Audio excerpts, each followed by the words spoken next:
தனுசு ராசி. தனுசு ராசிக்கு இந்த 2026 எப்படி இருக்க போகுதுன்னு சொல்லிட்டு நம்ம இப்ப இந்த பதிவுல பார்க்கலாம். தனுசு ராசிக்காரர்கள் எடுத்துக்கிட்டீங்கன்னாவே நெருப்பு ராசிக்காரர்கள் அப்படின்னு சொல்லலாம். அதனால எந்த ஒரு விஷயம் எடுத்தாலுமே பாத்தீங்கன்னா சட்டு சட்டுன்னு கோவம் வரும். ஆனா எந்த அளவுக்கு கோவம் வருதோ அது அவ்வளவும் பாத்தீங்கன்னா அமைதியாயிடுவாங்க, சைலண்டா ஆயிடுவாங்க. ஏன்னா அவங்க மேல தப்பு இருக்கா அப்படின்றத அவங்களே ரியலைஸ் பண்ணிடுவாங்க. அந்த மாதிரிதான் பாத்தீங்கன்னா தனுசு ராசிக்காரர்களா இருப்பாங்க. தனுசு ராசிக்காரர்களுக்கு கடந்த வருஷம் பாத்தீங்கன்னா எல்லா விதத்திலையும், அதாவது குடும்பத்துல பிரச்சனை, நிம்மதி இல்ல, தொழில்ல பிரச்சனை, நிம்மதி இல்ல, வேலைக்கு போற இடத்துல பிரச்சனை, எது பண்ணாலுமே எனக்கு சக்சஸ் ஆகலைங்க. இந்த தொழில் பண்ணலாம்னு சொல்லிட்டு வேற தொழில் பண்றேன், வேற தொழில் பண்ணலாம்னு சொல்லிட்டு அந்த தொழில் பண்றேன், எந்த தொழிலுமே என்னால முழு ஈடுபாடோட ஈடுபட முடியல, வேலை இல்ல, கல்யாணம் ஆகல, குழந்தை இல்ல, அந்த மாதிரி நிறைய பிரச்சனைகள் தனுசு ராசிக்காரர்கள் கடந்த வருஷங்கள் கஷ்டப்பட்டிருப்பீங்க. பட் இந்த வருஷம் பாத்தீங்கன்னா அதுல இருந்து விடுபட போறீங்க. உங்களுக்கு எல்லா விதத்திலயும் சந்தோஷம் உங்களுக்கு தேடி வரப்போகுதுன்னு சொல்லுவேன். அதே மாதிரி தனுசு ராசிக்காரர்கள் பாத்தீங்கன்னா நிறைய இடத்துல போய் அவமானப்பட்டிருப்பீங்க. அதாவது நிறைய பேருக்கு ஜாமீன் கையெழுத்து போட்டுட்டு அதனால உங்களை கூட்டிட்டு போயிட்டு போலீஸ் ஸ்டேஷன்ல வச்சு விசாரிச்சிருப்பாங்க. நீ தானே அவனுக்கு ஜாமீன் போட்ட அப்படின்னு சொல்லிட்டு நிறைய ஜாமீன் விஷயத்துல போய் மாட்டிருப்பீங்க. அந்த மாதிரி இருக்கிறவங்களுக்கு எல்லாம் இப்ப அதுல இருந்து விடுபட போறீங்க. அதே மாதிரி நிறைய பேர் பாத்தீங்கன்னா ஒரு நண்பர்கள் கிட்டயும் சரி, உங்களை மீறி, அதாவது கூட ஒர்க் பண்றாங்களே அப்படின்னு சொல்லிட்டு உங்களுடைய அந்தரங்க விஷயத்துல, வீட்டுல நடந்த விஷயத்த ஷேர் பண்ணிருப்பீங்க.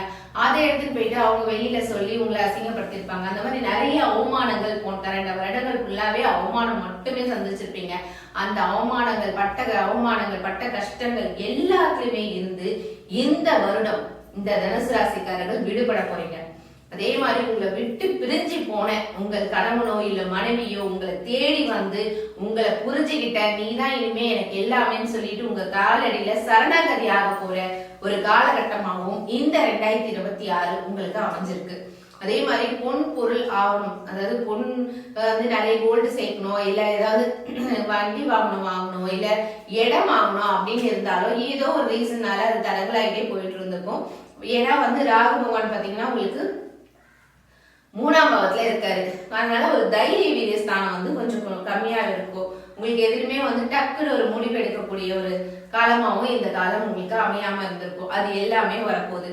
அதே மாதிரி உங்களுடைய 4ஆம் பாவத்துல பாத்தீங்கன்னா சனி பகவான் இருக்காரு. 4ல சனி இருக்கும் போது உங்களுக்கு என்னதான் தடங்கள் வந்தாலும் அதுல இருந்து ஏதோ ஒரு விஷயத்துல விடுபட்டு வந்திருப்பீங்க. இப்ப நீங்க ஒரு பழைய பைக் வாங்கியிருப்பீங்க. அந்த பைக் உங்களுக்கு வேண்டாம், இது நான் சேல்ஸ் பண்ணிட்டு புதுசா வாங்கணும்னு நினைச்சிருப்பீங்க. கண்டிப்பா அதுக்கான முறை உங்களுக்கு நடந்திருக்கும். அதே மாதிரி நீங்க பண்ண தப்புக்கு, அதாவது ஏதாவது தப்பு பண்ணியிருந்தா, சனி பகவான் எப்பவுமே பாத்தீங்கன்னா நம்மளுடைய பண்ண தப்புக்கு, நம்மளுடைய கர்மாக்களுக்கு அதனுடைய கர்மாவை கழிக்கிறதுக்காக தப்புக்கான தண்டனைன்றதை கொடுப்பாரு. அதனால நேர்மையா இருக்கிறவங்க யாருமே பாத்தீங்கன்னா சனி பகவானை பார்த்து பயப்பட மாட்டாங்க. ஏதாவது தப்பு பண்றவங்க பாத்தீங்கன்னா தான் பயப்படணும். ஏன்னா அந்த தப்புக்கான தண்டனை உடனே கொடுத்துருவாரு. அதுல இருந்து நம்ம தப்பு பண்ணிருக்கோம், நம்ம மேலதான் தப்புன்றத உடனே வைக்கக்கூடியவரும் பாத்தீங்கன்னா சனி பகவான் தான். அதனாலதான் சொல்லுவாங்க, சனி கொடுத்தார் எவர் தடுப்பார். சனி பகவானை போய் கொடுப்போரும் இல்லை, சனி பகவானை கூட கெடுப்போரும் இல்லைன்னு சொல்லுவாங்க. அதனால அவர் நினைச்சா எப்படியாப்பட்டவன, அதாவது ஒண்ணுமே இல்லாத ரோட்ல சுத்திட்டு இருந்தவங்க கூட உச்சியில பணக்காரனா உட்கார வைக்க முடியும், பணக்காரனை கூட ஏழையாக்கி ஒண்ணுமே இல்லாத ஆக்கணும்னா முடியும். அது சனி பகவான் மட்டும்தான் முடியும். அதனாலதான் பாத்தீங்கன்னா சிவன் சனீஸ்வரர் பட்டம் பெற்றவர்னு பாத்தீங்கன்னா இந்த சனி பகவான். அதனாலதான் உங்களுக்கு, அதாவது நீங்க தப்பு பண்ணாம இருந்தீங்கன்னா சனி பகவானை பார்த்து பயப்படவே வேண்டியதில்லை. கண்டிப்பா உங்களுக்கான விஷயங்கள் எல்லாமே உங்களுக்கு கை கூடி வரப்போகுது. தனுசு ராசிக்கான பரிகாரம். தனுசு ராசிக்காரர்கள் பாத்தீங்கன்னா குரு பகவான் தான் தனுசு ராசியுடைய அதிபதியா இருக்காரு.